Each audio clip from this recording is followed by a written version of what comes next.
Chancellor. I now ask the public orator, Professor Elizabeth Walcott Hackshaw, to present Mrs. Lynette Ciberon Sweet, whom the Senate and the Council of the University have been pleased to recommend for the award of the degree of Doctor of Laws honoris causa.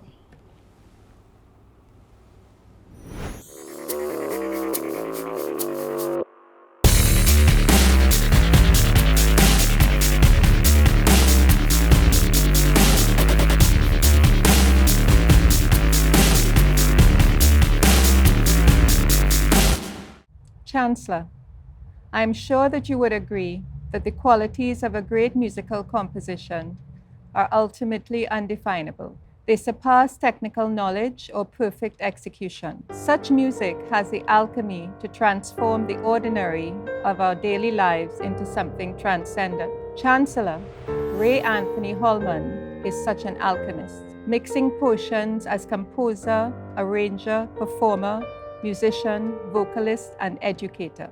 Ray Holman grew up in Woodbrook, the home of so many artists and famous Spaniards. Like many singular figures in our society, Holman was a graduate of Queen's World College and the University of the West Indies. As an educator, he committed 30 years of his life as a teacher at Fatima College. Holman was inducted into the Hall of Fame of both colleges. His Pan story begins with the Invaders Steel Orchestra in 1956, when he was only 14. The Invaders' Panyard was a quarter-mile from Anna Street. In those days, panyards were not the safest of places, but Holman was drawn into the musical space, even though the older band members encouraged him to leave. Ellie told them to let him stay. This was Ellie Mannett, pioneer, modern father of the steel drum, who welcomed the young Holman into his panyard.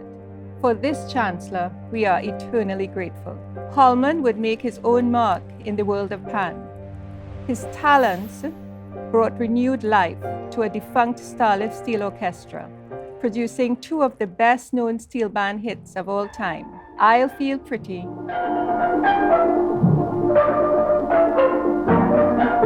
and Penny Lane.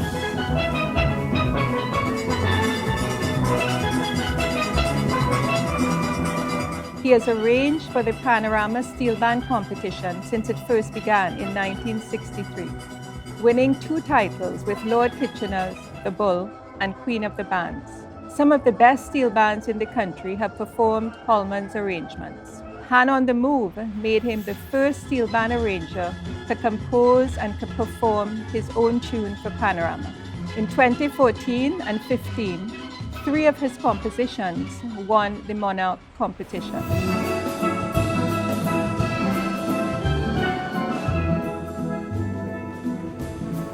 Chancellor, genius should not be contained, so we have shared our Caribbean musical master with the rest of the world. They too have recognized his extraordinary compositions, arrangements, and performances, including the highly acclaimed score of Black Orpheus.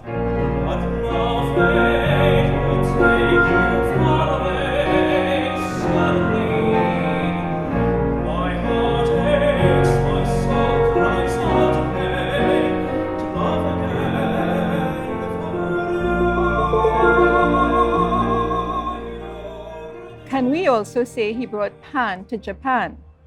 From 1993 to 1995, Holman was musical director for the Caribbean show in Miyazaki.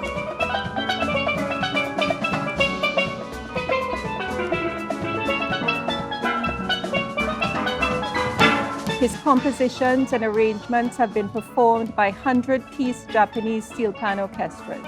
Of awards, local and international, Ray Holman has received many. These all commemorate his exceptional pioneering contributions to steel pan music. In 1989, the government of Trinidad and Tobago awarded him the Hummingbird Silver Medal for Music. He was also named one of the 50 icons of Trinidad and Tobago to commemorate the 50th anniversary of independence.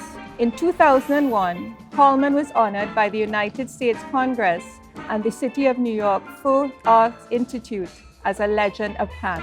When asked in an interview why he composed music, Holman simply said, "To bring happiness to people." The purity of that intent is to be honored. For a world without the paw-raising sounds of a steel band orchestra's crescendo, taking us through a wave of emotions, or even the tender sound of a single pan following a lush Holman melody is simply unimaginable. Ray Holman embodies the soul of Pan. It is his first love. Chancellor, for a legend in steel band composition, arrangement, and performance, I present Mr. Ray Anthony Holman and ask that by the authority vested in you by the Council and Senate of the University of the West Indies, you confer on him the degree of Doctor of Letters, honoris causa.